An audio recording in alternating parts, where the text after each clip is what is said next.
प्रशांत जीवन दर्शनम।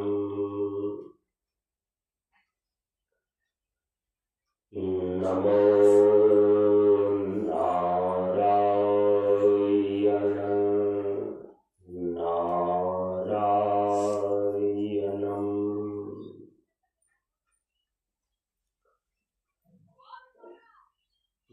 ब्रह्मानंदम परम सुखदम केवलम ज्ञानमूर्तिम द्वंद्वातीतं गगन सदृशम तत्त्वमस्यादिलक्ष्यम् एकं नित्यं विमलमचलम् सर्वधी साक्षीभूतम् भावातीतं त्रिगुणरहितम् सद्गुरुं तं नमामि सद्गुरुं तं नमामि। श्री गुरु चरण स्पर्श अनुभूति ज्ञान मार्ग सत्संग के सानिध्य में उपस्थित श्रद्धालु सत्संग प्रेमियों, ज्ञान बढ़े गुणवान के संगत, ध्यान बढ़े तपस्वी संग के भाव, बुद्धि विवेक विचार बढ़े संत सन्यासी सुसज्जन पिन्हाओ। इसलिए ज्ञानी वेद है ज्ञान से, व्याधा वेद है तीर, सद्गुरु वेद है शब्द से भींगे सकल शरीर। प्रेमियों, हम सभी लोग प्रशांत योगाश्रम 50 मंच पर इस बार सन 2025 ईस्वी में इस 50 मंच के 36वें वार्षिकोत्सव के अवसर पर आयोजित 7 दिवसीय सत्संग कार्यक्रम के आज 5वें दिन के सत्संग में उपस्थित हैं। हम सभी लोग इस बार त्रिवेणी के स्वरूप पर और त्रिवेणी के भिन्न भिन्न प्रकार पर विचार कर रहे हैं। पिछले दिन के सत्संग में आप सभी लोगों ने साधना की त्रिवेणी की भूमिका के संबंध में श्रवण किया।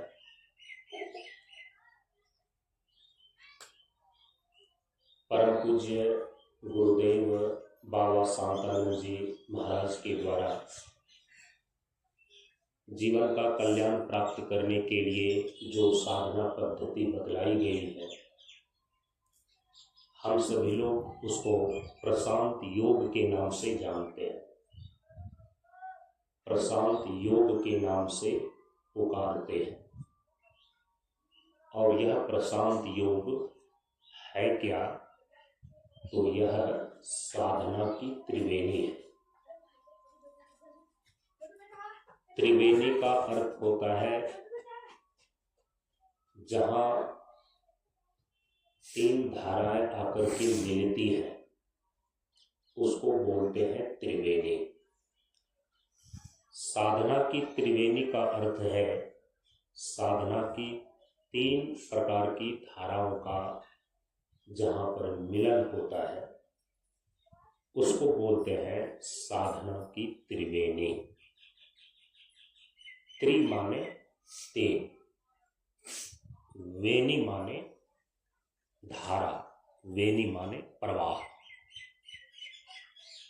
तीन धाराओं के मिलन को त्रिवेणी बोलते हैं। तो साधना की तीन धारा कौन कौन सी है पिछले दिन सुन करके आए हैं। साधना की पहली धारा है तत्व साधना। साधना की दूसरी धारा है योग साधना और साधना की तीसरी धारा है वेदांत साधना। इसी तीनों प्रकार की साधनाओं को, साधना की धारा को यहां पर कहा गया है साधना की त्रिवेणी। साधना और साधना की त्रिवेणी क्यों आवश्यक है? साधना की त्रिवेणी में जो साधक डुबकी लगाता है वह जन्म और मृत्यु के पास से, बंधन से मुक्त हो जाता है।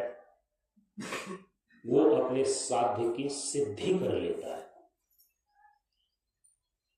बिना साधना का कोई भी साधक, कोई भी जीव अपने जीवन में, जीवन के साध्य की सिद्धि नहीं कर पाता है। और पिछले दिन आप विस्तार से यह सुन करके आए हैं कि जीवन का साध्य क्या है। साध्य माने लक्ष्य। तो जीवन का जो अंतिम लक्ष्य है वो है मोक्ष। हमारे प्राचीन वैदिक ऋषियों ने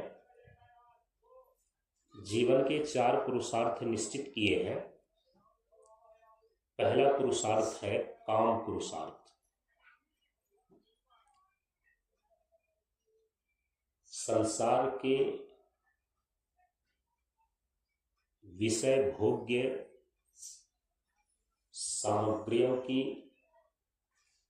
इच्छा करना और तत्निमित्तक प्रयत्न करना काम पुरुषार्थ कहलाता है। काम माने संसार के विषय की कामना। धन चाहते हैं, स्त्री चाहते हैं, पुत्र चाहते हैं। इन सारी चीजों की जो इच्छाएं हैं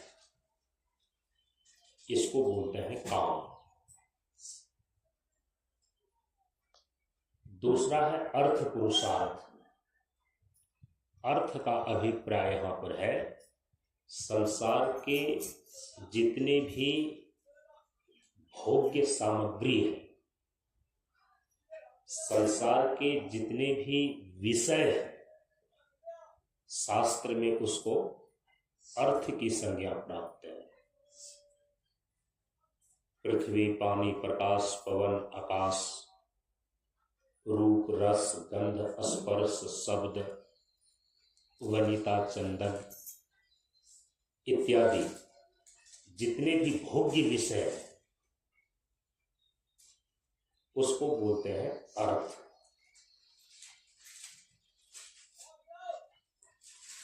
रुपया, पैसा, कंकर, पत्थर, गौधन, गजधन, बाजीधन और रतन धन, खान, सोना, चांदी इत्यादि, जमीन, जायदाद, इन सब की अर्थ संज्ञा है। तो संसार के जितने भी भोग्य विषय है, भोग्य सामग्री है, उसी की संज्ञा है अर्थ। तो दूसरा हो गया अर्थ पुरुषार्थ। धन को चाहना, विषय को चाहना और उसको प्राप्त करने के लिए प्रयत्न करना अर्थ पुरुषार्थ कहलाता है। तीसरा जो है वो है धर्म पुरुषार्थ। धर्म का अर्थ होता है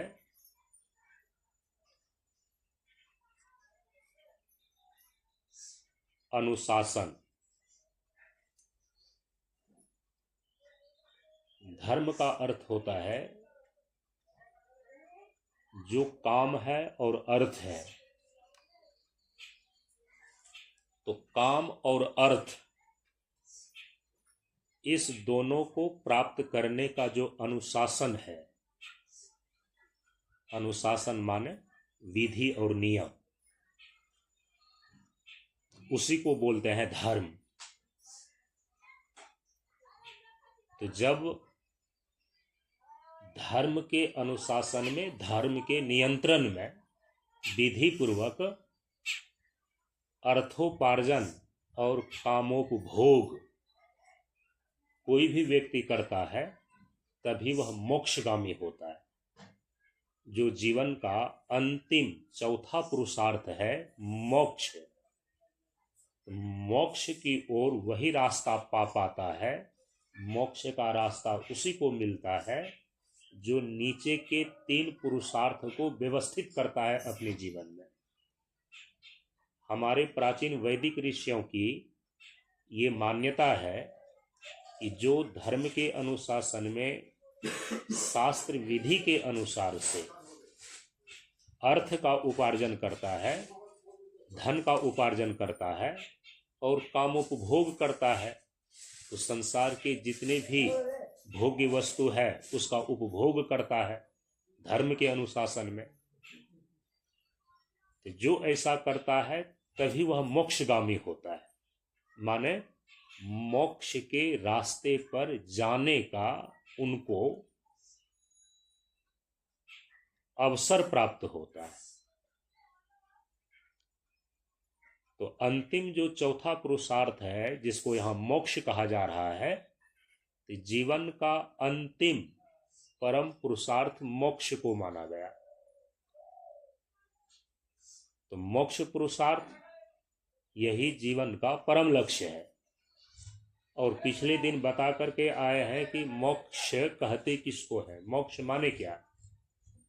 क्या स्वर्ग को प्राप्त कर लेना मोक्ष है? क्या मर करके इस संसार से चले जाना मोक्ष है? लोक लोकांतर और देह देहांतर में जब तक इस जीव का गमनागमन होते रहता है तो इसको संसार की ही संज्ञा प्राप्त है। संसार में ही जीव की 3 प्रकार की गति होती रहती है। ऊर्ध्वं गच्छन्ति सत्वस्थाः, मध्यम तिष्ठन्ति राजसाः, अधो गच्छन्ति तामसाः।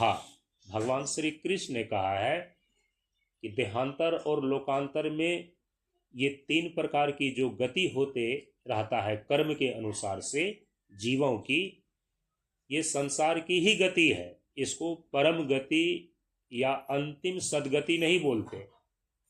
परम गति या सदगति तो उसको बोलते हैं, भगवान कहते हैं कि यत् गत्वा न निवर्तन्ते तद्धामं परमं मम, अर्थात यह जीव जहां जाकर के फिर से दोबारा लौट करके इस संसार के बंधन में नहीं आता, फिर जन्म और मृत्यु के चक्र में वो नहीं फंसता, तब हम उसको बोलते हैं परम गति, तब उसको बोलते हैं सदगति। इसीलिए स्वर्ग इत्यादि लोकों में जाना ये ऊर्ध्व गति है, नरक इत्यादि लोकों में जाना ये अधोगति है, और मृत्यु लोक में ही बार बार जन्म को प्राप्त करना ये मध्यम गति है। लेकिन ये तीनों प्रकार की गति संसार की गति ही कहलाती है। मोक्ष कहते हैं कि जब शरीर और संसार के बंधन से छूटकर ये सदा के लिए मुक्त हो जाता है, फिर दोबारा इस संसरण में पड़ता ही नहीं, जन्म मृत्यु के चक्र में वो फिर आता ही नहीं। यत गत्वा न निवर्तन्ते, जहां जाकर के ये फिर दोबारा लौटता नहीं। भगवान कहते हैं कि तद्धाम परमम मम, वही मेरा परम धाम है, वही इस जीव का अपना वास्तविक स्वरूप है। केवल और केवल यह जीव भगवत धाम को प्राप्त करके, जीव अपने पारमार्थिक स्वरूप को प्राप्त करके इस संसार से सदा के लिए निवृत्त हो जाता है, सदा के लिए मुक्त हो जाता है। इसको बोलते हैं मोक्ष। तो मोक्ष पाना ही इस जीवन का परम साध्य है,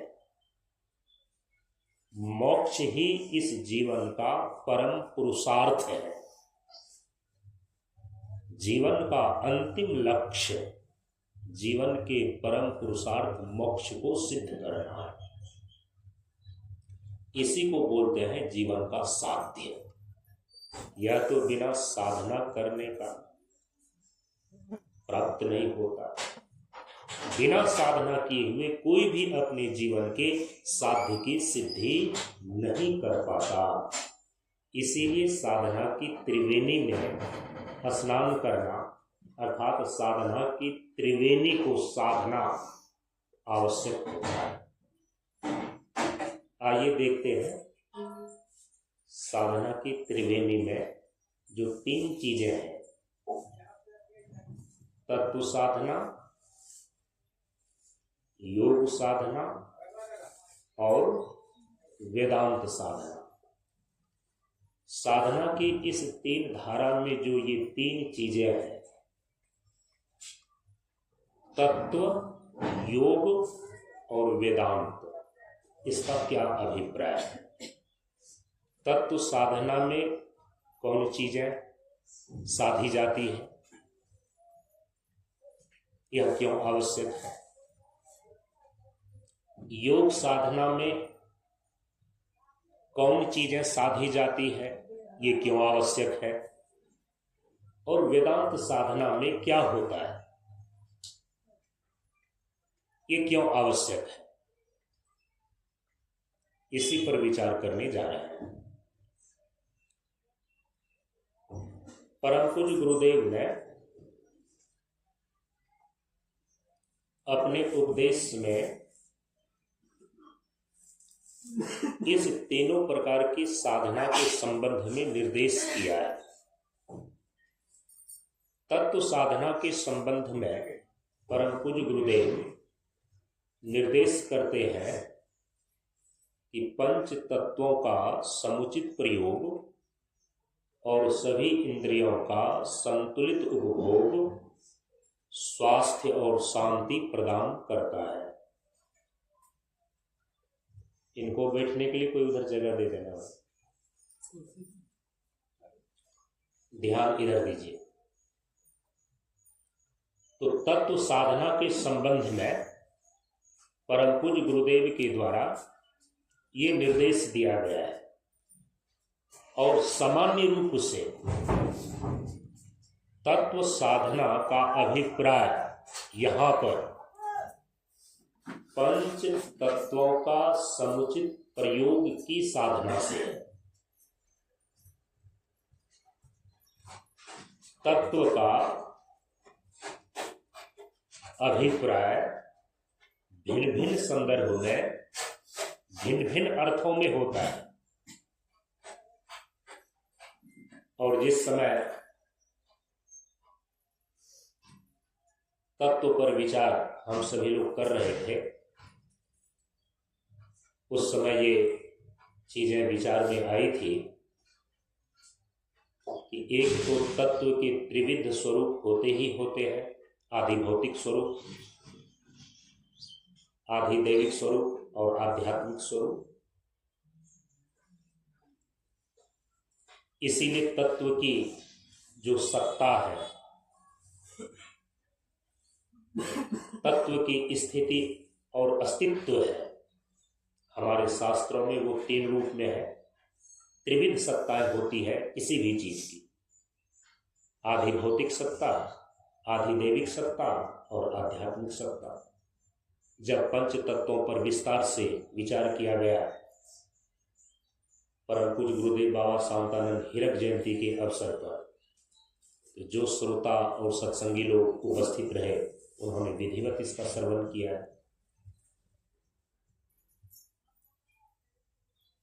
तत्व के 3 रूप भी होते हैं। योग दर्शन के सूत्रों में महर्षि पतंजलि ने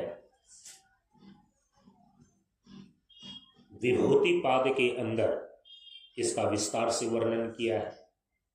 तत्व का स्थूल रूप होता है, तत्व का सूक्ष्म रूप होता है, तत्व का कारण रूप होता है। इसको बोलते हैं तत्व के त्रिविध रूप। किसी भी वस्तु, किसी भी पदार्थ, किसी भी तत्व के मुख्य रूप से ये 3 रूप होते ही होते हैं। तत्व का स्थूल रूप, तत्व का सूक्ष्म रूप और तत्व का कारण रूप। लेकिन एक होता है तत्व का पारमार्थिक रूप, तत्व का मौलिक स्वरूप। ज्ञान मार्ग अद्वैत वेदांत सिद्धांत के अनुसार से तत्व का जो परमार्थ रूप है वह एक ही है और अद्वितीय ब्रह्म के रूप में है। एको ब्रह्म द्वितीयो नास्ति। ये चर्चा का अलग विषय है। और तत्व साधना का लक्ष्य भी यही है कि तत्व के स्थूल रूप को, तत्व के सूक्ष्म रूप को, तत्व के कारण रूप को साधते हुए तत्व का जो पारमार्थिक स्वरूप, तत्व का जो मौलिक स्वरूप अद्वितीय ब्रह्म है, इसकी निष्ठा को प्राप्त करना, इसमें अवस्थिति लाभ प्राप्त करना। तो तत्व साधना, जब यहां पर साधना की त्रिवेणी के अंदर जो पहली धारा है तत्व साधना, यहां सामान्य रूप से तत्व साधना का अभिप्राय है पंच तत्व की साधना, जिसका निर्देश परम पूज्य गुरुदेव ने अपने उपदेश में किया कि पंच तत्वों का समुचित प्रयोग और सभी इंद्रियों का संतुलित उपभोग स्वास्थ्य और शांति प्रदान करता है। आते हैं इस पर विचार, विस्तार से विचार करेंगे इस उपदेश के माध्यम से। अब साधना की त्रिवेणी के अंदर जो साधना की दूसरी धारा है, जिसको यहां पर कहा जा रहा है योग साधना, तो योग साधना के संबंध में परम पूज्य गुरुदेव ने तत्व गुण वंदना के अंदर निर्देश किया है कि जीवन धाराएं चले साधन संयम योग से। यहां पर योग साधना के संबंध में परम पूज्य गुरुदेव ने निर्देशित किया है। साधना की त्रिवेणी के अंदर जो दूसरी धारा योग साधना है, इसके संबंध में यहां पर तत्व गुण वंदना में परम पूज्य गुरुदेव ने निर्देश दिया। अच्छा, अब जो तीसरी धारा है वेदांत साधना, पिछले दिन बता करके आए हैं कि वेदांत साधना का यहां पर अभिप्राय है, इसको दूसरे अर्थ में बोलते हैं अभेद साधना या अद्वैत साधना,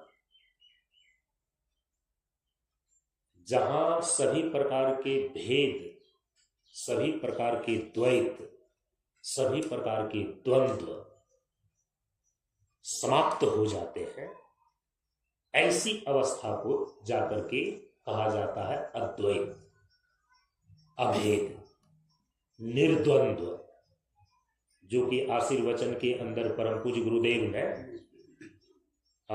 प्रथम चरण में ही निर्देशित कर दिया कि निष्पक्षी को भक्ति है, निर्मोही को ज्ञान, निर्द्वंद्वी को मुक्ति है, निर्लोभी निर्वाण। निर्द्वंद्वी माने जहां किसी प्रकार का द्वंद्व नहीं है, और इसी शब्द से ग्रहण कर लेना चाहिए अद्वैत, जहां किसी प्रकार का द्वैत नहीं है। इसी से ग्रहण कर लेना चाहिए अभेद, जहां किसी प्रकार का भेद नहीं है, क्योंकि शांति वंदना के अंदर स्पष्ट निर्देश कर दिया है परम पूज्य गुरुदेव ने कि भेद सर्वदा शांत भाव हो। जहां सभी प्रकार के भेद शांत हो जाते हैं, जिसको उपनिषद ने अलग तरीके से कहा कि सर्वम खलु इदम ब्रह्म शांत उपासिता। ये जो नाना प्रकार की विविधताएं आपको भेद दिखाई दे रहा है कि भिन्न भिन्न वस्तु है, भिन्न भिन्न व्यक्ति है, यह केवल औपाधिक भेद है, नाम रूपात्मक भेद है। इन सारे विभिन्नताओं के पीछे, इन सारे नाम रूपात्मक वस्तुओं के पीछे एक ही अद्वितीय वस्तु है, जिसका नाम है ब्रह्म। वह तो निर्द्वंद्व है, वह तो अभेद है, वह तो अद्वैत है। सत्यम ज्ञानम अनंतम ब्रह्मा एकम अद्वितीयम, एकम एव अद्वितीयम।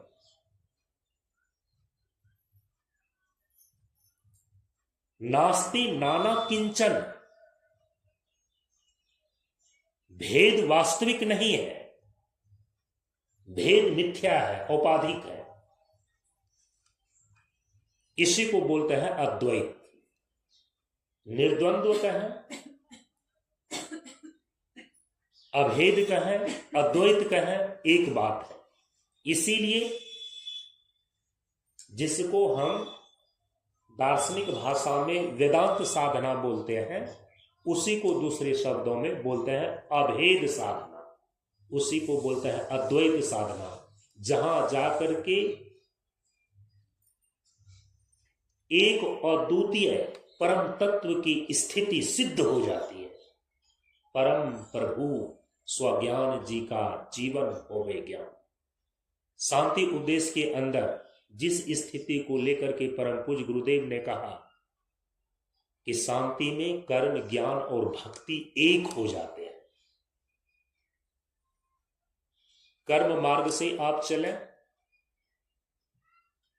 भक्ति मार्ग से चलें, आप ज्ञान मार्ग से चलें, सबका लक्ष्य है एक अद्वितीय ब्रह्म निष्ठा को उपलब्ध होना, ब्रह्म भाव को प्राप्त करना, ब्रह्म दर्शन करना, एकत्व सिद्धि, अभेद सिद्धि।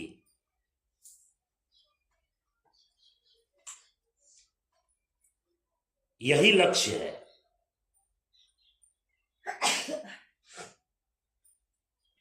और जब तक कोई अभेद, अद्वैत और निर्द्वंद्व की स्थिति तक नहीं पहुंच जाता, परम पूज्य गुरुदेव कहते हैं, तब तक उसको मुक्त अवस्था नहीं मानी जाती। निर्द्वंद्वी को मुक्ति है, क्योंकि जब तक द्वंद्व है, जब तक द्वैत है, जब तक भेद है, तब तक व्यक्ति को आपत्ति, विपत्ति, दुख और क्लेश प्राप्त होते रहता है। जहां दो है, द्वितीयात् वै भयम भवति। जहां दो है, वहां कभी भी व्यक्ति निर्भय नहीं हो सकता। लगता है कि दूसरा है, या तो वह मित्र होएगा या तो वह शत्रु होएगा। यदि मित्र होएगा,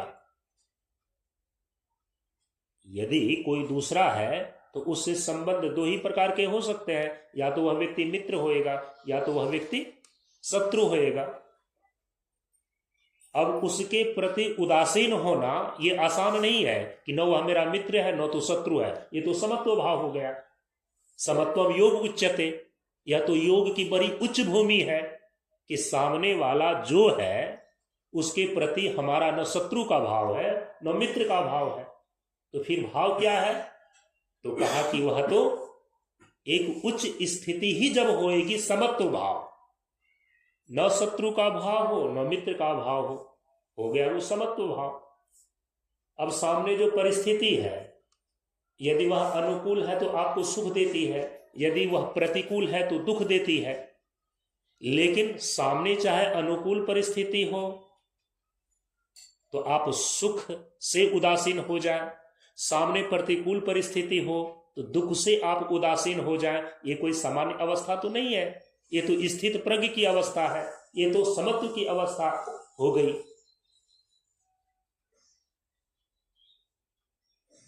इसीलिए मित्र भाव और शत्रु भाव न होना लेकिन सामने हो, यह तो ऊंची बात हो गई ना। इसलिए तो परम पूज्य गुरुदेव ने कहा कि निष्पक्षी को भक्ति है। निष्पक्षी का मतलब क्या होता है? क्या किसी के पक्ष में खड़ा होना निष्पक्ष है क्या? या किसी के विपक्ष में खड़ा होना निष्पक्ष है क्या? कहा कि नहीं। निष्पक्ष का मतलब होता है न तो हम पक्ष में हैं और न तो विपक्ष में हैं, न तो हम मित्र के भाव में हैं, क्योंकि यदि मित्र का भाव है तभी तो पक्ष में होंगे। ये मेरा मित्र है इसलिए मैं इसके पक्ष में खड़ा हूं, इसके साथ खड़ा हूं। तो मित्र भाव होगा तो पक्ष में आप होंगे, और यदि शत्रु भाव किसी के प्रति है तो आप विपक्ष में होंगे, विरोध में होंगे। तो पक्ष और विपक्ष हमेशा बनता है मित्र भाव और शत्रु भाव को लेकर के। निष्पक्ष की स्थिति तो समत्व स्थिति है, उच्च स्थिति है, स्थित प्रज्ञ की स्थिति है। इसीलिए यदि द्वैत है, यदि आपके अलावे कोई दूसरा दिखाई दे रहा है, दूसरा है, दूसरा तो है दिखाई दे रहा है, उसको आप मना थोड़े कर सकते। एक मैं हूं और मेरे अतिरिक्त सारी दुनिया है, इसलिए तो सारी दुनिया के या तो साथ चलते हैं कुछ लोगों के साथ, या तो फिर उसके विरोध में रहते हैं। द्वैत तो है, तो जब तक द्वैत की अनुभूति है तो द्वंद्व की अनुभूति है, और जब तक द्वंद्व की अनुभूति है तो तब तक आपको तो क्लेश प्राप्त होएगा, संघर्ष प्राप्त होएगा, तब तक दुख प्राप्त होएगा। इसीलिए उपनिषद कहता है द्वितीयात् वै भयम भवति, जब तक दो है तब तक भय निर्मूल नहीं होता। यदि मित्र का भाव है तो किसी के पक्ष में आप खड़े होंगे, और हमेशा आपको एक प्रकार का यह भीतर में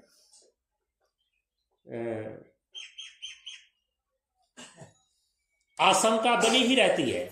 मित्र भाव होने पर भी आपके अंदर एक प्रकार की आशंका बनी रहती है, कहीं यह मित्र शत्रु न हो जाए, ये दोस्त मेरा साथ न छोड़ दे।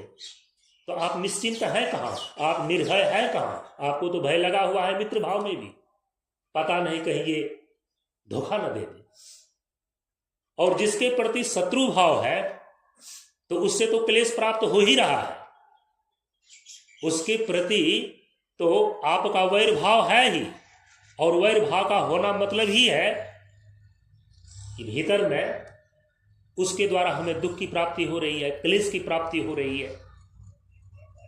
तो मित्र भाव होने पर भी शंकाएं नहीं जाती, भय नहीं जाती, और जो शत्रु है तो शत्रु के सामने रहने पर भय तो बना ही रहता है।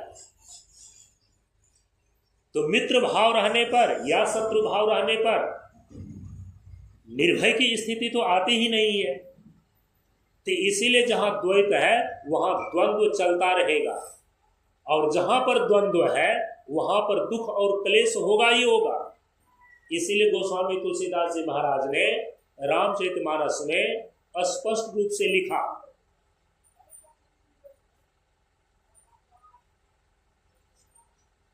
मिलत एक दारुण दुख दिन्हा, अब बिछुरत एक प्राण हरेली ना। अब इस पंक्ति पर आप ध्यान दे रहे हैं। मिलन अर्थात संयोग, बिछुरन अर्थात वियोग। तो गोस्वामी जी कह रहे हैं कि यह जरूरी नहीं है कि केवल बिछुरने से ही व्यक्ति को कष्ट होता है, केवल वियोग से ही व्यक्ति को क्लेश की प्राप्ति होती है। संजोग से भी, मिलने पर भी दुख की प्राप्ति होती है और कष्ट की प्राप्ति होती है। और कई बार तो बिछुरने पर व्यक्ति को खुशी मिलती है। यदि कोई शत्रु है जिसका चेहरा आप देखना पसंद नहीं करते हैं, बहुत ही वो आताताई व्यक्ति है, बहुत ही वो भयानक व्यक्ति है, यदि वह व्यक्ति दूर हो जाए, वो व्यक्ति आपकी नजर से चला जाए, आप सोचा कितना अच्छा हुआ, चलो नजर के सामने से दुश्मन का चेहरा हट गया। खुश हो जाते हैं नहीं हो जाते हैं? तो जो आपके प्रतिकूल है, जो व्यक्ति आताताई है, जो व्यक्ति दुष्ट प्रवृत्ति का है, उसका दूर चला जाना ही आपके प्रसन्नता का कारण बन जाता है, आपकी खुशी का कारण बन जाता है।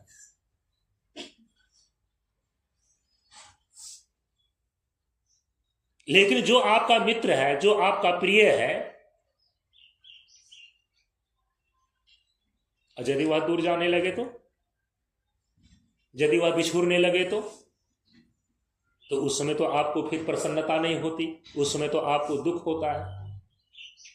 देखिए ना, प्रत्येक घर में माँ बेटी की जब विदाई होती है, माँ बेटी को विदाई करती है, घर में रख भी नहीं सकती है, अपने पति के यहाँ विदाई भी करती है और रोती भी है। हमने तो कहीं पर पढ़ा है कि माँ के आंख से, दोनों आंख से जो आंसू बेटी की विदाई के समय गिरती है, वो दो प्रकार की होती है।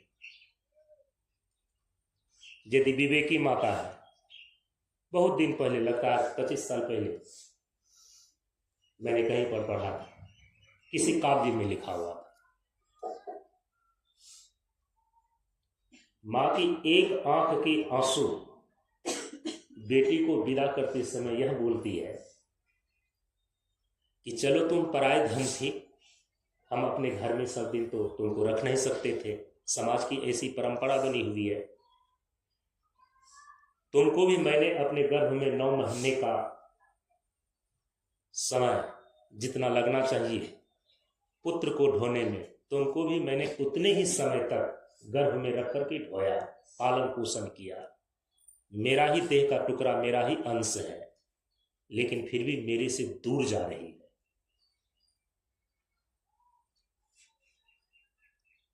लेकिन ये दूर जाने का भी भीतर में एक सुकून है कि अपना घर जा रही है, पति के घर जा रही है, तुम्हारा घर बसने जा रहा है। जैसा कि एक समय में मैं भी अपने पिता के घर से विदा होकर के अपने पति के घर आई और अपना घर बसा ली, अपना घर हो गया।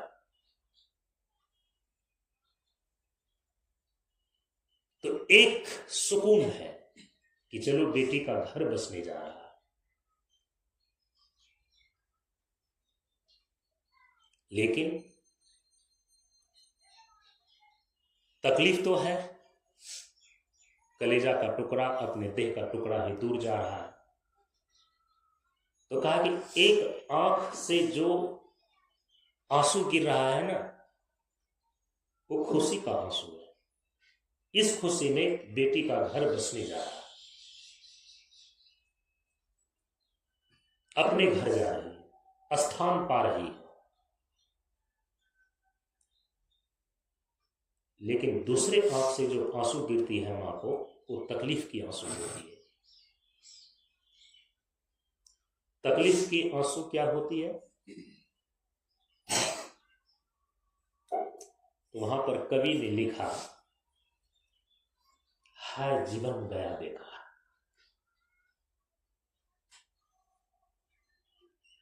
यदि वो मां विवेकवती है, बुद्धिमती है, थोड़ा सा भी उन्होंने अपने जीवन के जिए हुए अनुभवों को सच के तराजू पर तौल करके देखी है, तो याद रखिए परिस्थिति कुछ भी हो जाए, लेकिन वो सच को, सत्य के प्रकाश को अपने आंख से कभी ओझल नहीं होने देती।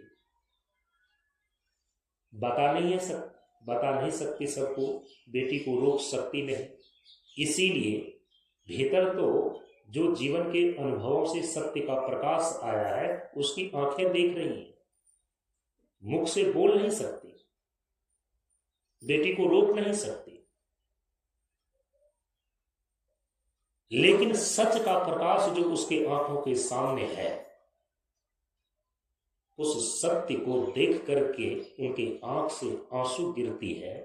सच का प्रकाश क्या है? जो मां ने इतने तकलीफों से अपने जीवन को जिया है, उसमें जो उनको एक सत्य की अनुभूति हुई है खुद अपने जीवन के विषय में। एक तरफ तो वो देख रहे हैं कि मेरी बेटी अपना घर बसाने जा रही है, खुशी के आंसू है, और दूसरे तरफ जो उन्होंने अपने जीवन के अनुभव से सच का प्रकाश देखा है, उस सच के प्रकाश में वो देखती है कि है यह जीवन गया बेकार, जल भून करके होएगी यह खार, है यह जीवन गया बेकार। वहां पर महाकवि अपने काव्य में बहुत लंबी कविता लिखते हैं। मैं तो उसका थोड़ा सा आपको पहली पंक्ति पढ़ के ये बता रहा हूं। उनको लगता है कि जिस प्रकार से मेरा जीवन संसार के इसी चक्की के बीच में पीस करके समाप्त हो गया, ये भी तो संसार के उसी चक्की में पीसने के लिए जा रही है, और हम ऐसी दुर्भागिन मां हैं, उसी संसार के चक्की में पीसने के लिए हम इसको डोली पर बिठा करके विदा कर रहे हैं।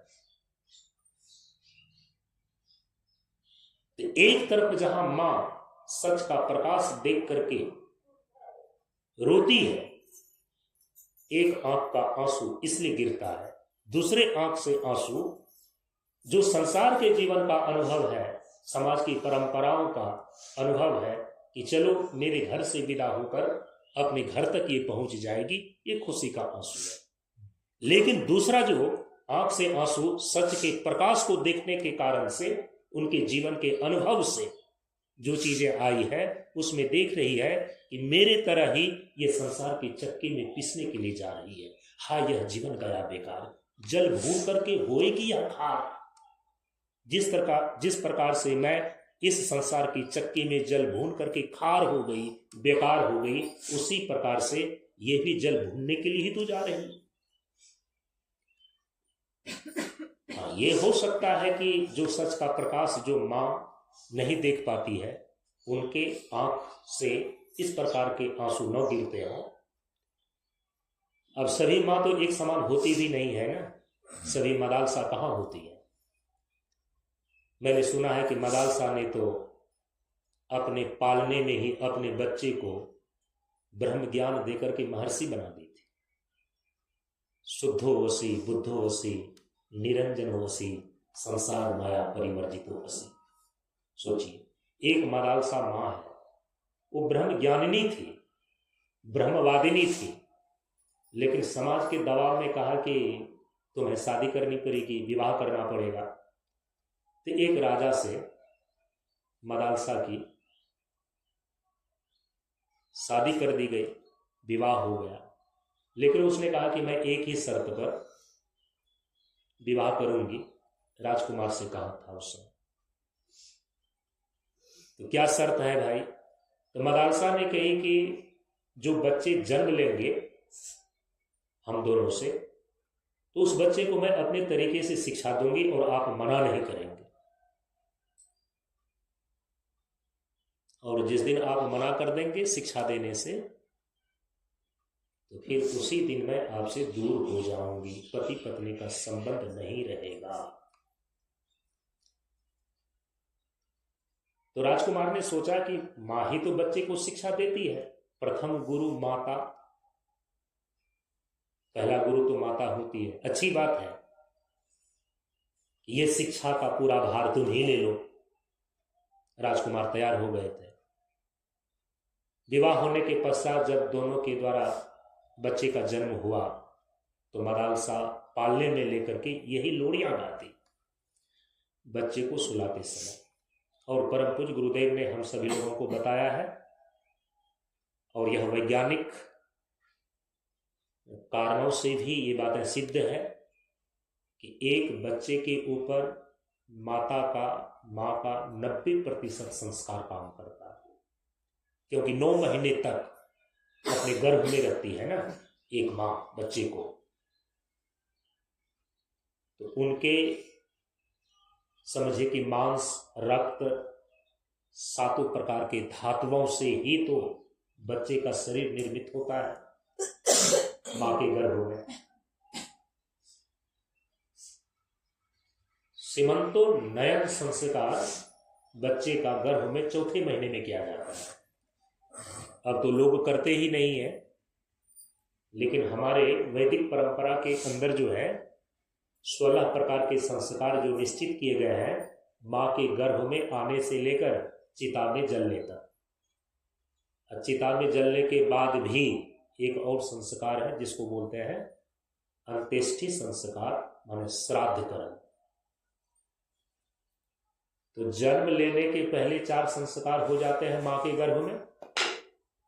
मृत्यु होने के बाद भी हमारे यहाँ पर एक संस्कार संपन्न किया जाता है जिसको श्राद्ध संस्कार बोलते हैं।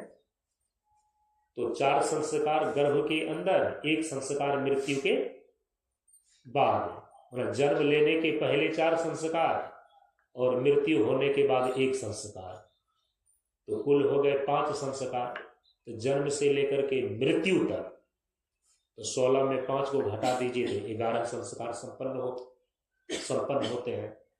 अब तो धीरे धीरे सारे संस्कारों को भूल करके 2-4 संस्कार मुश्किल से व्यक्ति अपने पूरे जीवन भर तक में कर पाता है या कराता है, क्योंकि जब बच्चा छोटा होता है तो माता पिता ही तो संस्कार करेगा उसका।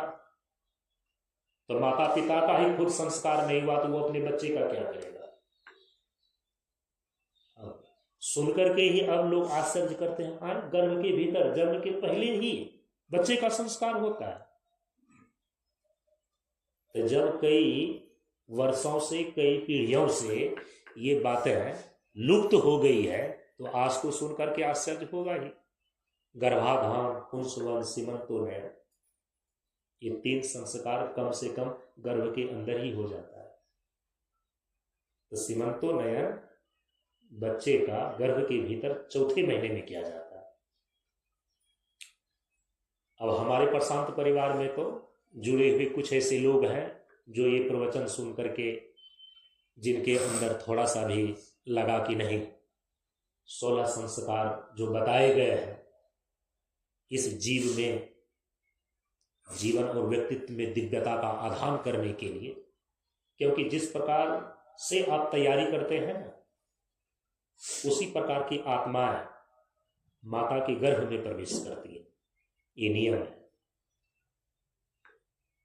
छांदोग्य उपनिषद में यह स्पष्ट कर दिया गया है। अब देखिए विषयांतर हो जाएगा, लेकिन इसके संबंध में यदि ये प्रसंग आ रहा है तो सुन ही लीजिए। छांदोग्य उपनिषद में स्पष्ट रूप से यह निर्देश किया गया है, अनेना जीवेना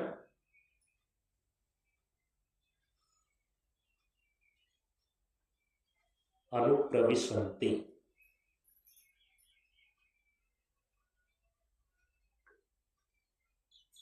अनुप्रविशन्ति का मतलब होता है प्रवेश करता है। जीव इस रूप में प्रवेश करता है। किस रूप में? जिस रूप में आपकी तैयारी है। माता पिता जिस प्रकार से तैयारी करते हैं उसी प्रकार की दिव्य आत्मा, और मुझे लगता है कि 2 या 3 महीने में गर्भ के अंदर प्रवेश करता है। वैज्ञानिक दृष्टिकोण से भी आप चेक करके, जांच करके यह देख सकते हैं कि शुरू में ही गर्भ के अंदर प्राण नहीं होता है, 3 या 4 महीने के अंदर जीव प्रवेश करता है। ये जिस प्रकार की आप तैयारी करेंगे ना, जिस प्रकार का गर्भ होगा पिता ने अपने वीर को ब्रह्मचर्य पूर्वक सदाचार पूर्वक दिव्य जीवन व्यतीत करते हुए, क्योंकि वो बच्चा तो पहले पिता के वीर्य में है, पिता के गर्भ में था, और इसके बाद नियम पूर्वक यदि मां के गर्भ में स्थापित किया उसी तैयारी के साथ, तो मानो कि वह एक ऐसा शरीर, एक ऐसा पिंड जिसमें आत्मा को प्रवेश करना है।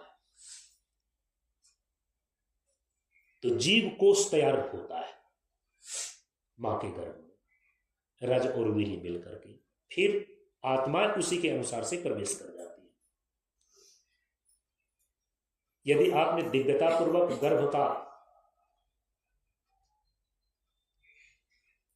गर्भ को तैयार किए हैं तो उसी प्रकार की दिव्य आत्माएं आएंगी। यदि आपने ठीक ढंग से गर्भ का तैयारी नहीं किया है, बहुत खराब शब्दों में बोला जाता है, गया वासना का भूत मिटाने के लिए, उधर से कपूत निकल करके आ गए।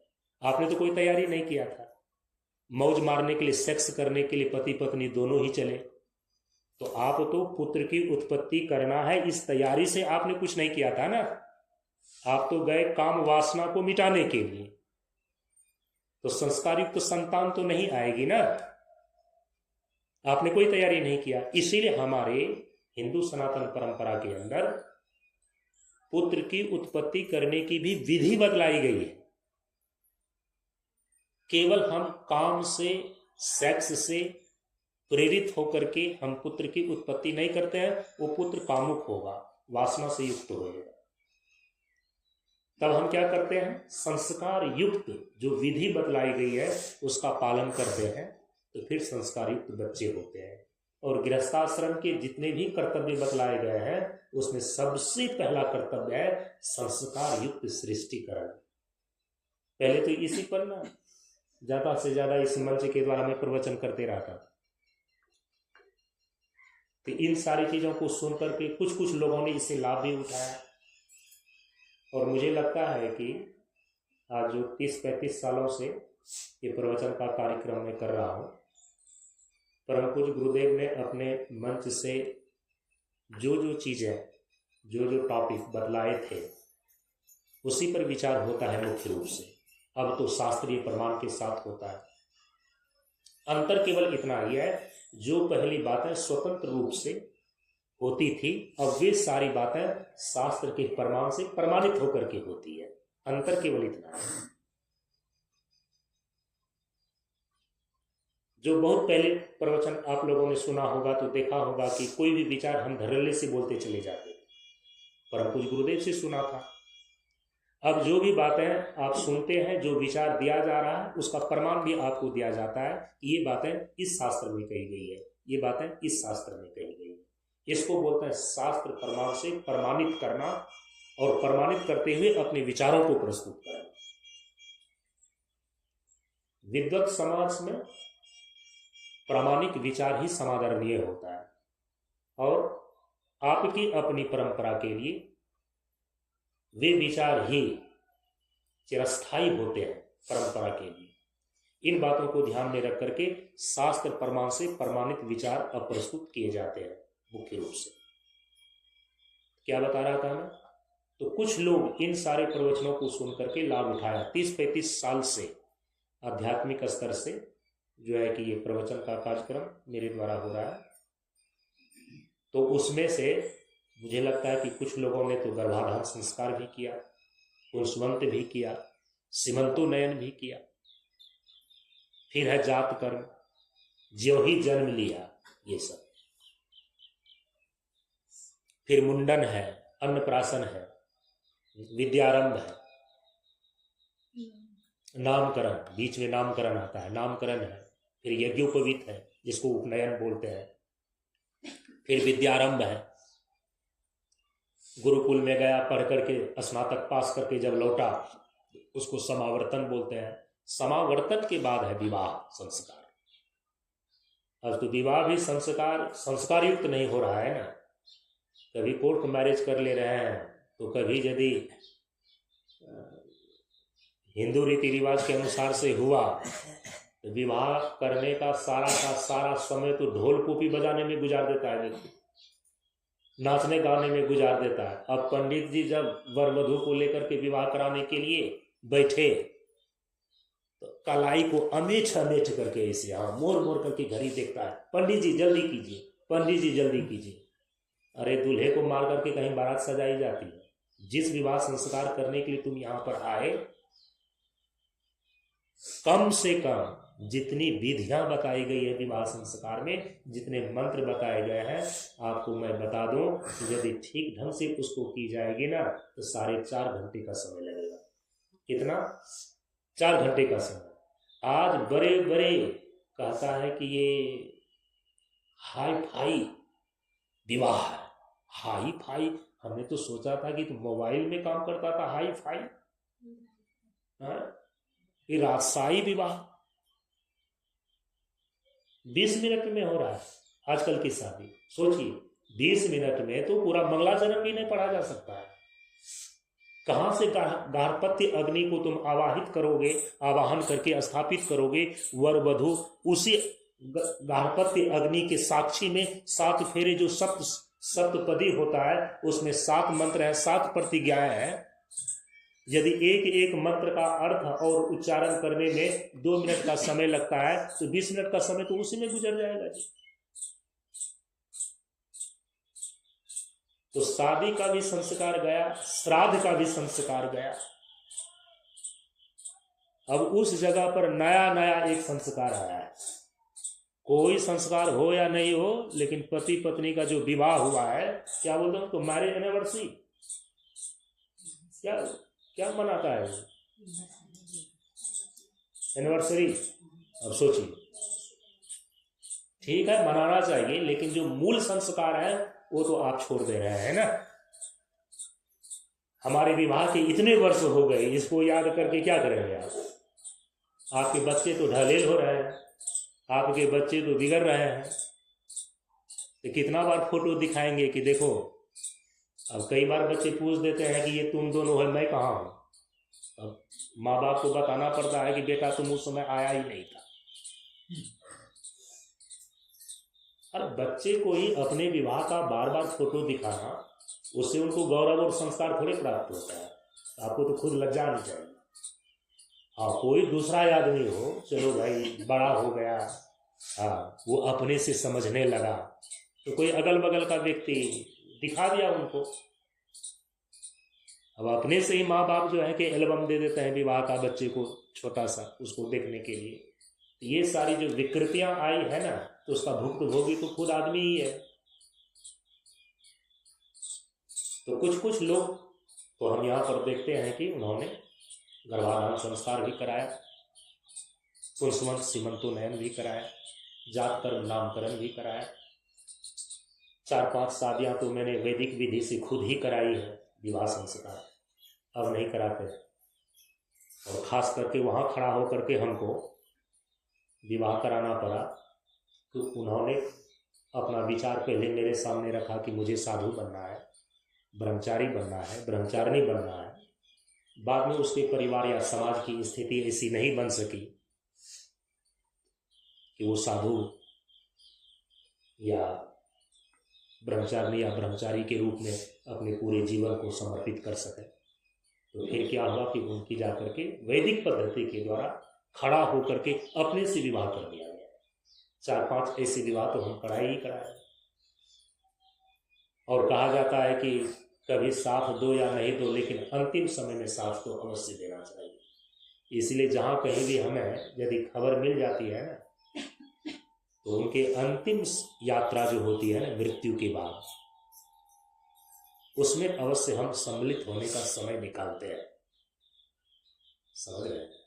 अंत भला तो सर्व भला। तो गर्भाधान से लेकर के अंत्येष्टि तक, श्राद्ध कर्म तक, ये 16 संस्कार तो किए ही किए जाते हैं। इस संदर्भ में सारी बातें हुई थी।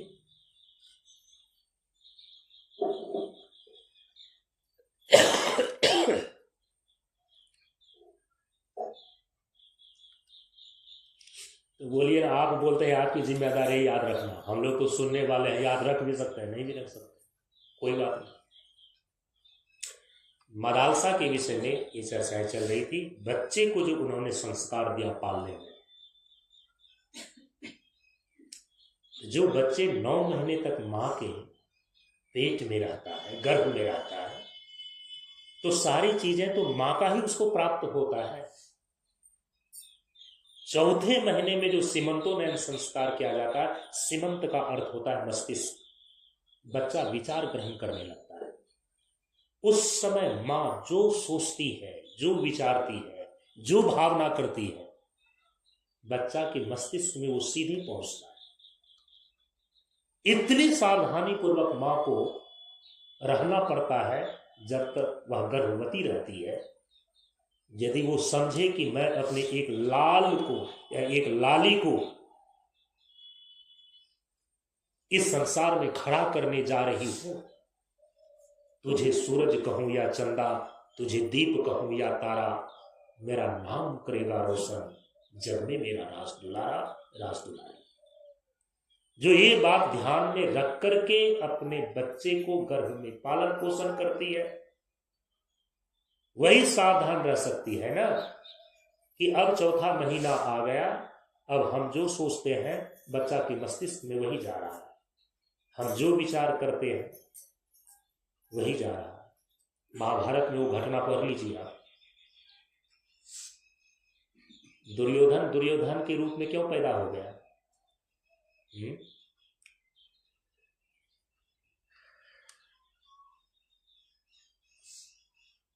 धृतराष्ट्र की पत्नी थी ना गांधारी,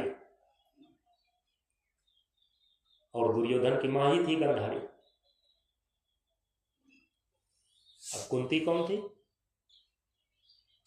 पांडु की पत्नी थी। गांधारी के मन में था कुंती से पहले हमको पुत्र की प्राप्ति हो, मैं पहले पुत्रवती बनूं। क्यों? क्योंकि उस समय धृतराष्ट्र राजगद्दी पर बैठे हुए थे,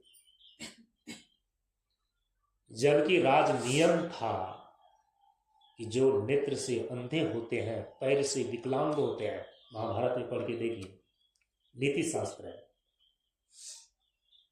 वे स्वतंत्र राजा नहीं हो सकते, राजगद्दी पर नहीं बैठ सकते। तो हस्तिनापुर के राज्य का सम्राट होना, जन्मांध होने के कारण से धृतराष्ट्र तो अधिकृत ही नहीं था। पांडु की मृत्यु के पश्चात राजगद्दी खाली न हो, धृतराष्ट्र को प्राप्त होता है। अब वो धृतराष्ट्र अपने राजगद्दी के मोह से कुर्सी ही ना छोड़े।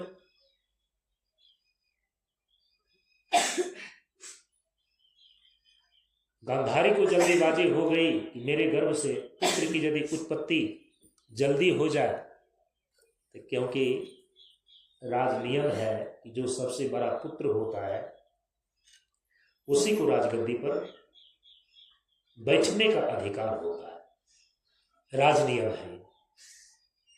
तो गांधारी को मन में ये था कि यदि मेरे पति किसी प्रकार से राजगद्दी पर बैठ गए हैं और यदि कुंती के पहले मैं पुत्र को जन्म दे देती हूं,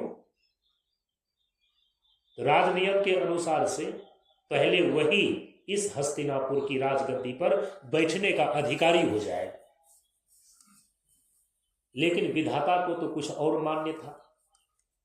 उधर मंथरा के बहकावे में आकर के केकई ने सोची थी ना कि अयोध्या की राजगद्दी पर भरत को बैठा देंगे, इसीलिए महाराज दशरथ से हम 2 वरदान मांग लेती हैं। महाराज दशरथ ने 2 वरदान दिए थे केकई को, तो मंथरा ने समझाया कि अभी ही मांगने का समय है, और 2 वरदान में एक वरदान वो मांगती है केकई महाराज दशरथ से। अब सोचिए ना, आगे पीछे भी मांग सकती थी, लेकिन पहली वरदान में मांगती है राम को 14 वर्ष का वनवास हो।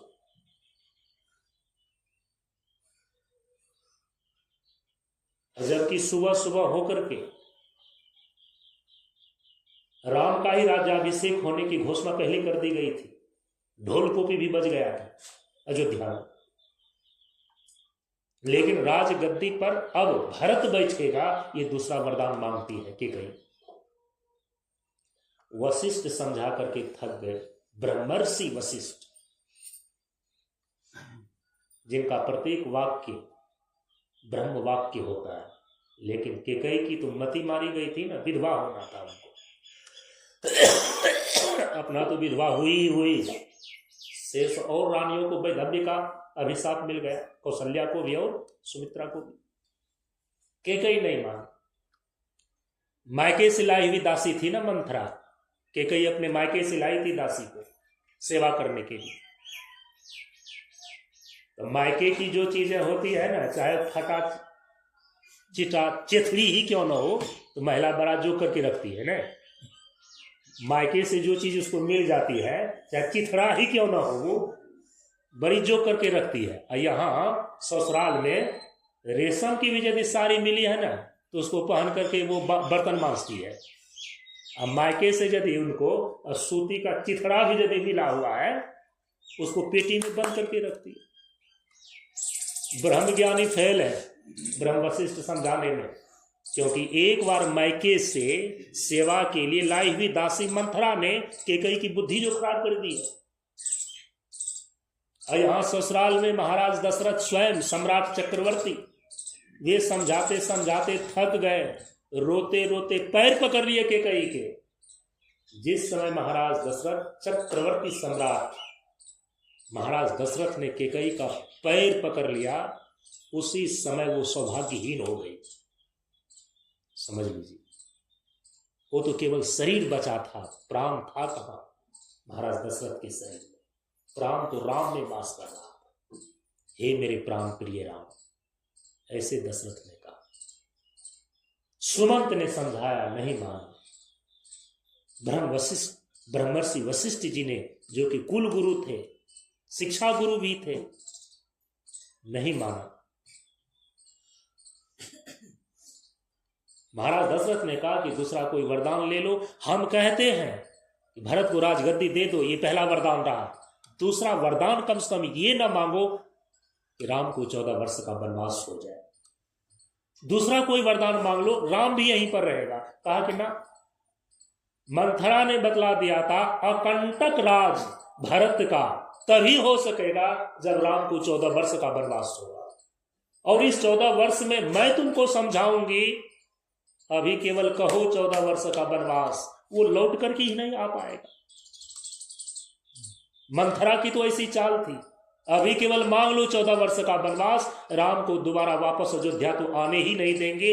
ऐसा हम जाल बिछाएंगे इन 14 वर्षों में।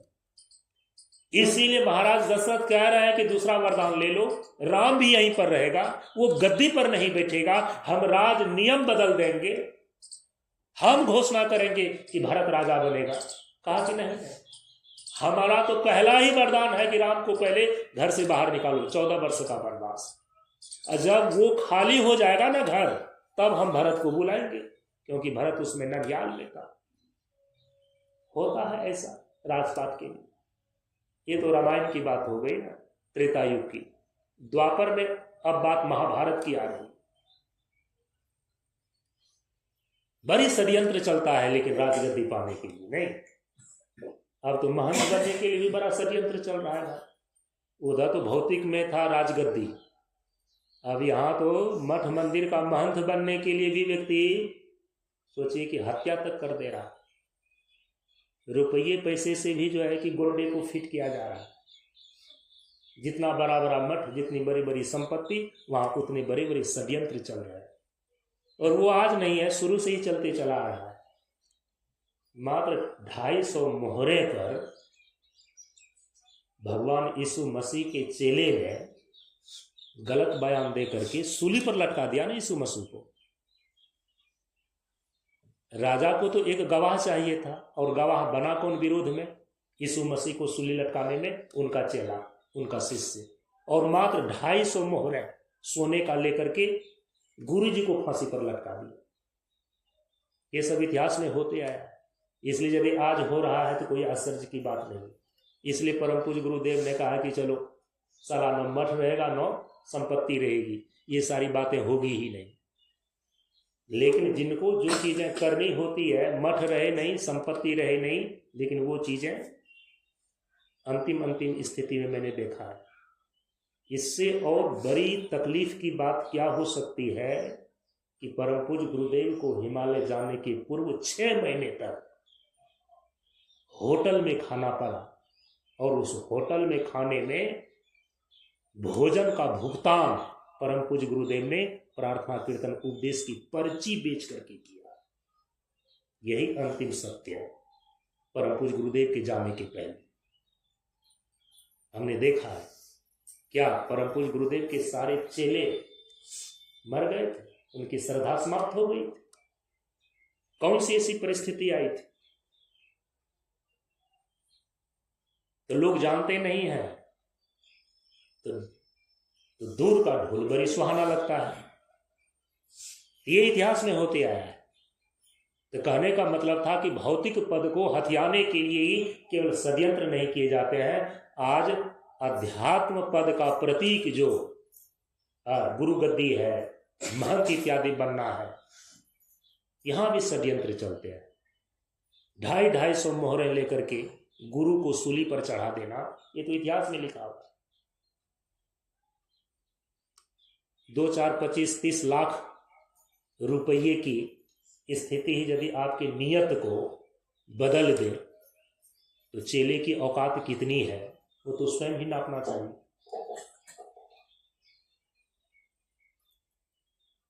तो गांधारी को लगा कि यदि कि बेटा सबसे पहले जन्म ले लेता है मेरे गर्भ से, तो राजनियम के अनुसार से हस्तिनापुर का राजगद्दी प्राप्त करने का अधिकारी हो जाए। लेकिन विधाता को तो कुछ और ही था स्वीकार।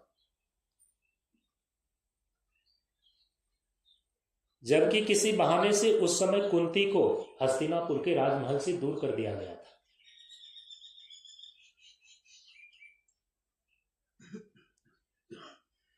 और उनको पता ही नहीं था कि उधर कुंती भी गर्भवती है।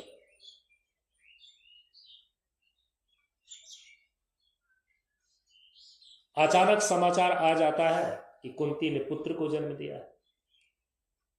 अभी 3 महीने बाकी है, 2 महीने बाकी है गांधारी का गर्भ पूरा होने में।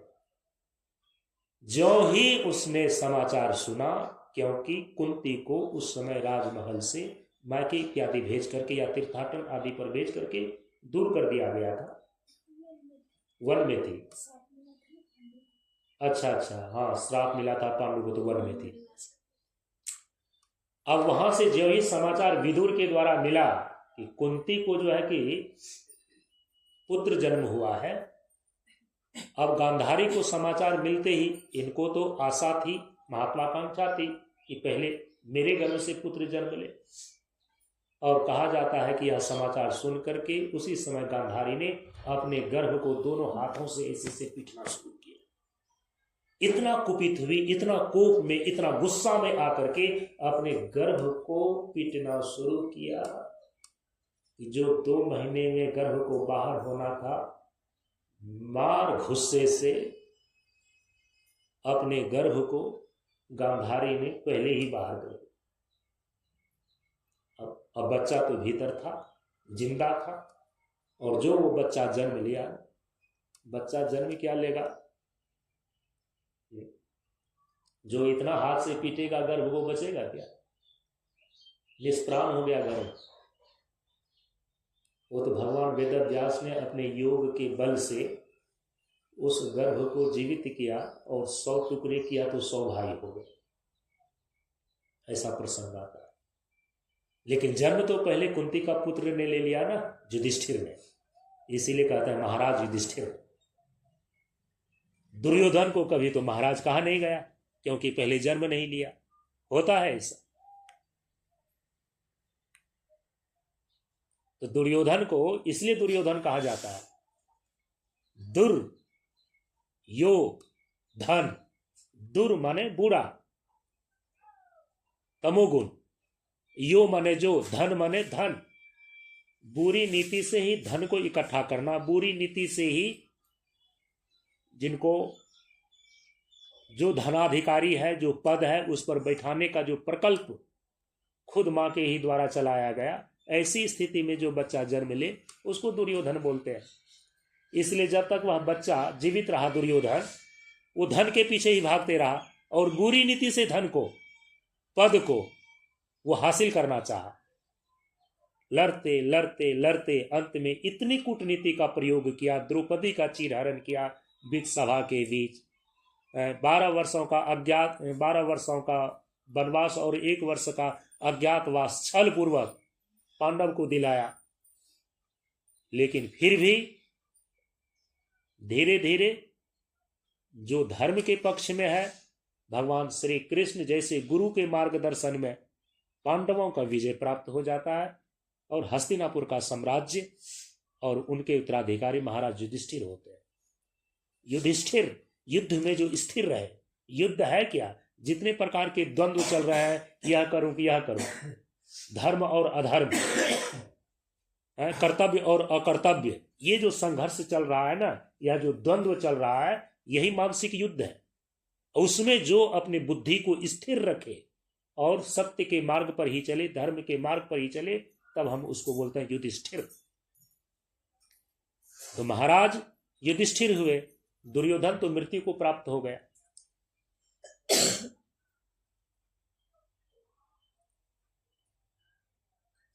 तो वो गांधारी जो सोचती रही ना, मेरा बेटा ही सबसे पहले जन्म ले, हस्तिनापुर के राजगद्दी पर बैठे, वो दुर्योधन के मन में, मस्तिष्क में चला गया। यही प्रसंग चल रहा था ना कि बच्चा जो मां के गर्भ में रहता है, इसके बाद मां जो सोचती है वही उसके मस्तिष्क में जाता है। तो दुर्योधन गांधारी के गर्भ में था और गांधारी सोचती रही कि पहले ये जन्म ले और हस्तिनापुर का राजगद्दी पर ये बैठे। यही कारण है कि जब दुर्योधन जन्म लेता है, जिंदगी भर तक एक ही चीज के लिए लड़ते रहा कि हस्तिनापुर की राजगद्दी पर मैं बैठूंगा।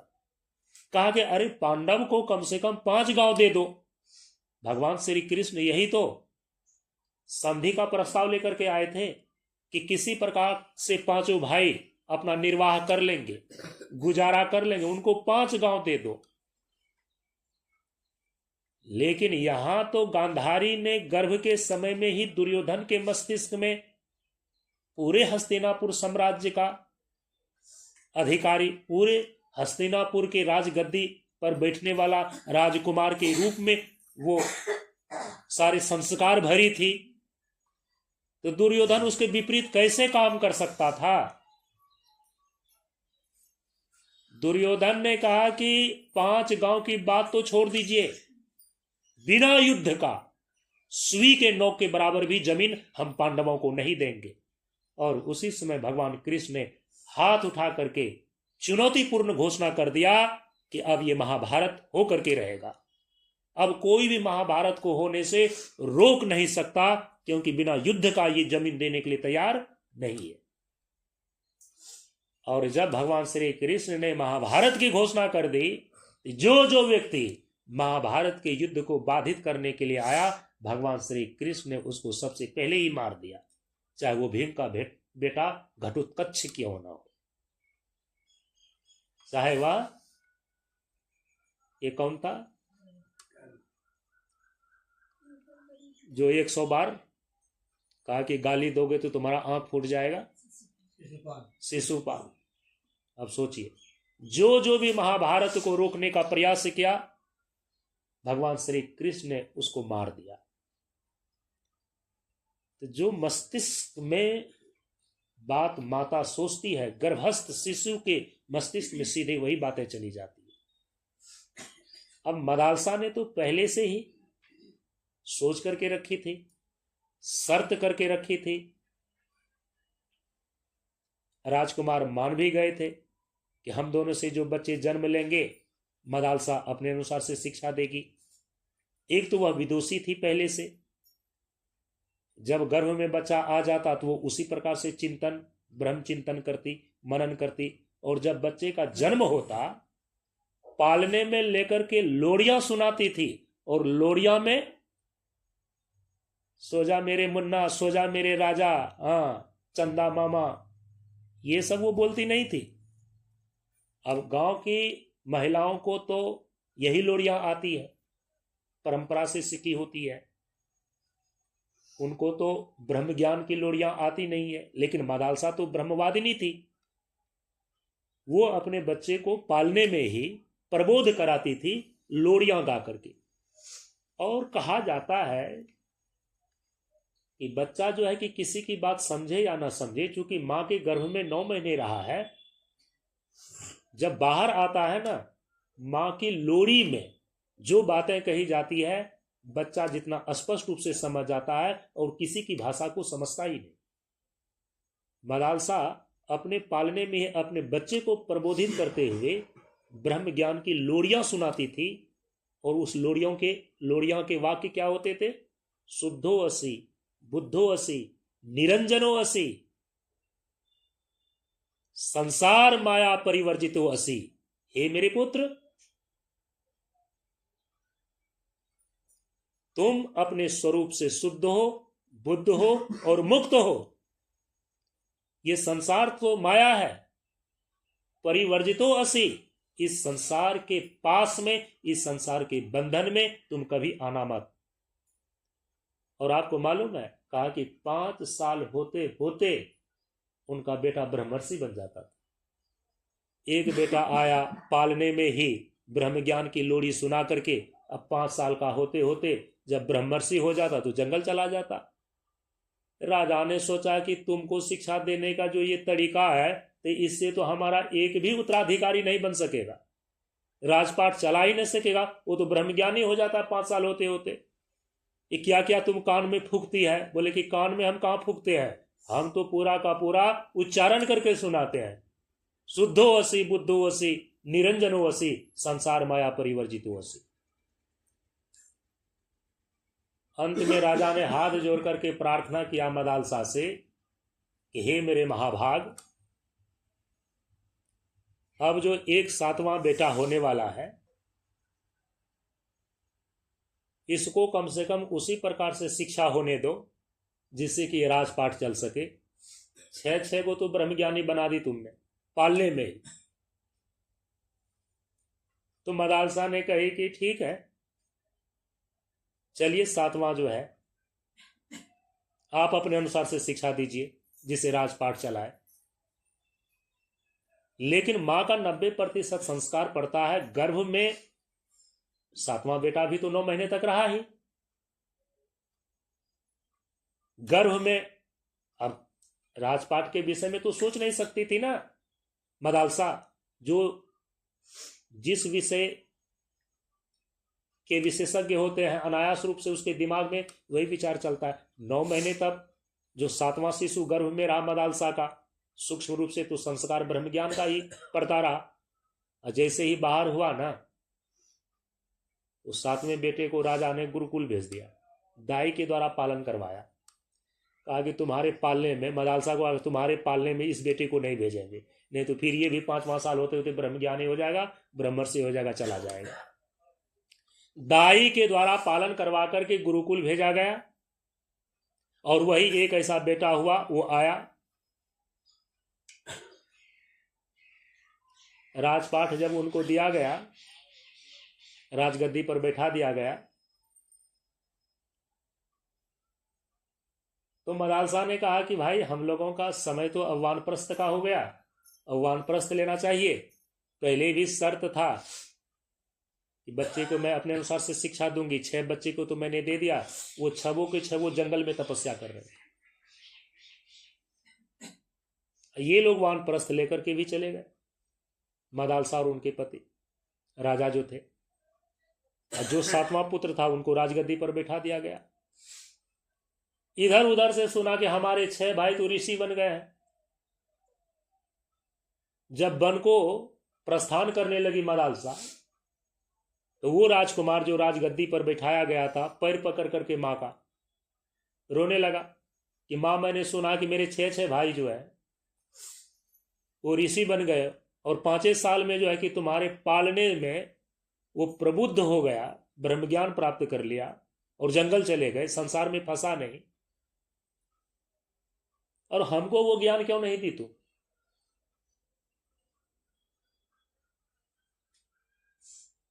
तो मदालसा देखती है अपने पति की ओर, देखती है माने आंख से ये बोल रही है, दे दूं क्या?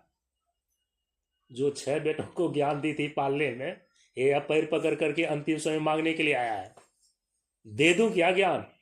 राजा ने आंखों से कहा कि ऐसा मत करना, अरे हम तुम्हारे साथ जाने के लिए तैयार हैं। अभी राजा को ये पूरा का पूरा भरोसा था कि पता नहीं ये मां कौन मंत्र जानती है, इस संसार से विरक्त हो जाता है। आंखों आंखों में ही बात हो गई, इशारा किया कि नहीं नहीं नहीं, इनको ब्रह्म ज्ञान मत देना, हम तुम्हारे साथ बन जाने को तैयार हैं।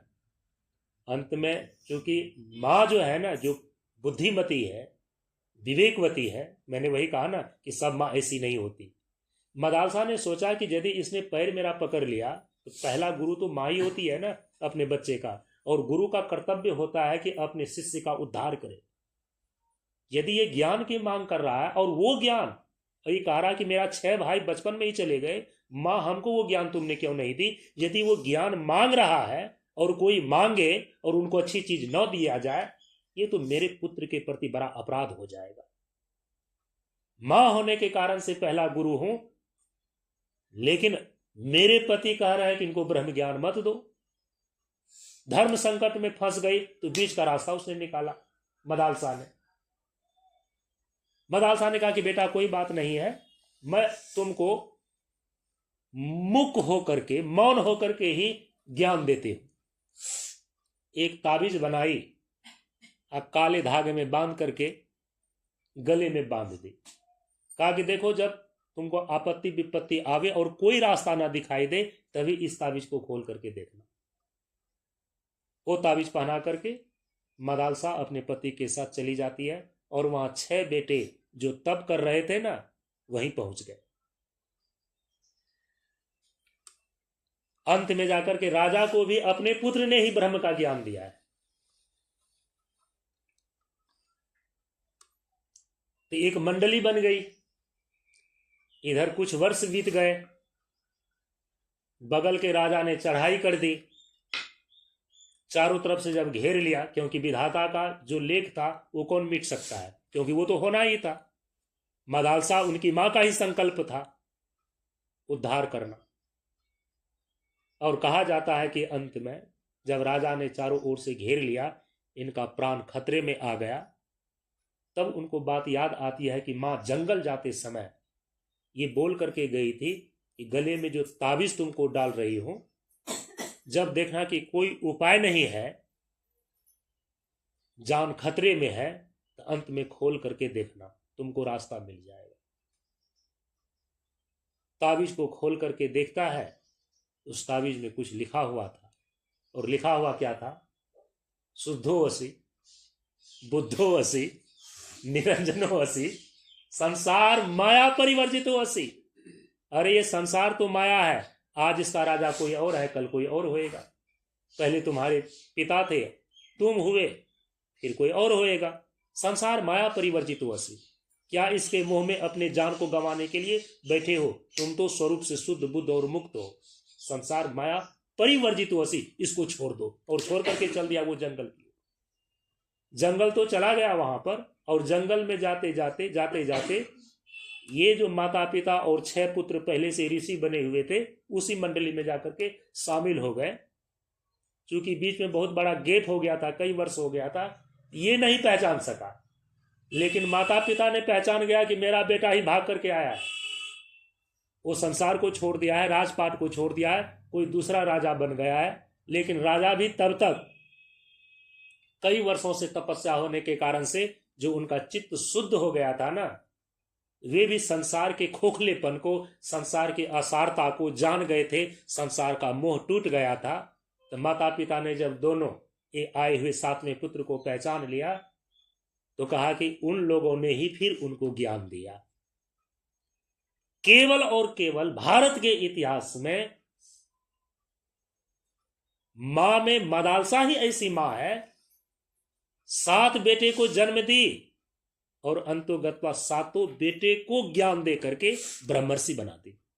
ऐसा इतिहास में किसी दूसरी मां को नहीं देखा जाता, इसीलिए आज मां दालसा का नाम है। इसीलिए सत्य का थोड़ा सा भी प्रकाश जिस मां को आ गया है अपने जीवन के अनुभव से, उनकी एक आंख से आंसू तो इसी प्रकार की गिरती है, हाय यह जीवन गया बेकार, जल भून करके होएगी अछार।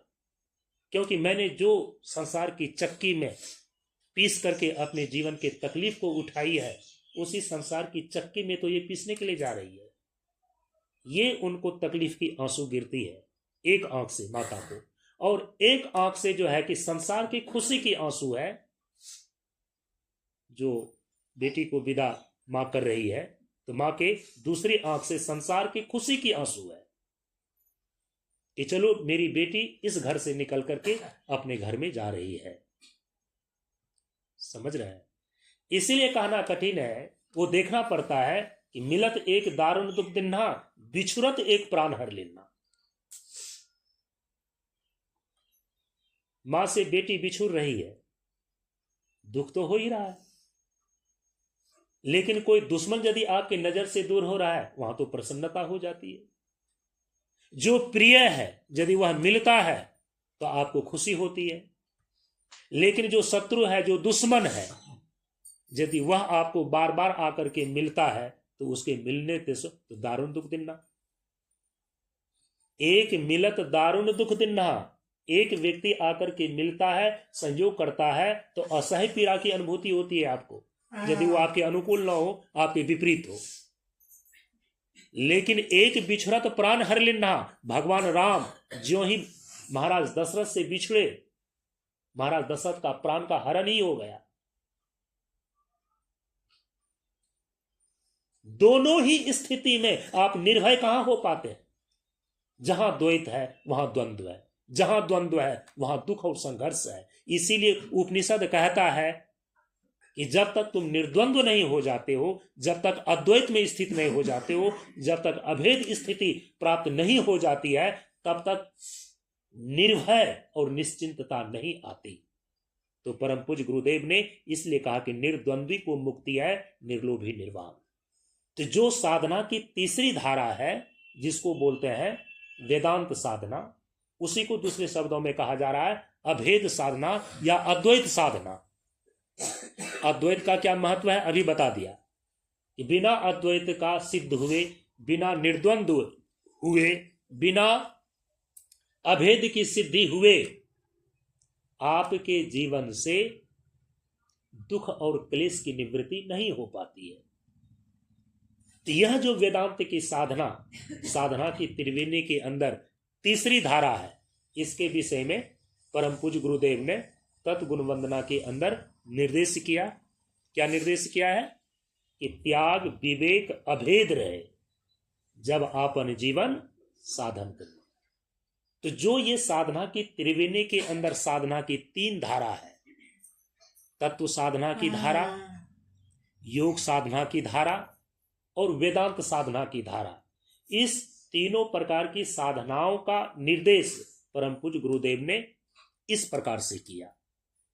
तत्व साधना का निर्देश किया कि पंच तत्वों का समुचित प्रयोग सभी इंद्रियों का संतुलित उपभोग स्वास्थ्य और शांति प्रदान करता है। योग साधना के विषय में निर्देश किया कि जीवन धाराएं चले साधन संयम योग से, और अभेद साधना के विषय में वेदांत साधना के संदर्भ में परम पूज्य गुरुदेव ने निर्देश किया है कि त्याग विवेक अभेद रहे जब आपन जीवन साधन की न। तो साधना की त्रिवेणी के अंदर जो साधना की ये तीन धाराएं आ रही है, तत्व साधना, योग साधना और वेदांत साधना, इसमें कौन कौन चीजें किस किस प्रकार से की जाती है, अगले दिन के सत्संग में इस पर विचार करेंगे। आज अपनी वाणी को यहीं पर विराम देते हैं। ओम पूर्णमदः पूर्णमिदं पूर्णात् पूर्णमुदच्यते पूर्णस्य पूर्णमादाय पूर्णमेवावशिष्यते। ओम शांति शांति शांति। हरि ओम श्री गुरुभ्यो नमः। हरि ओम।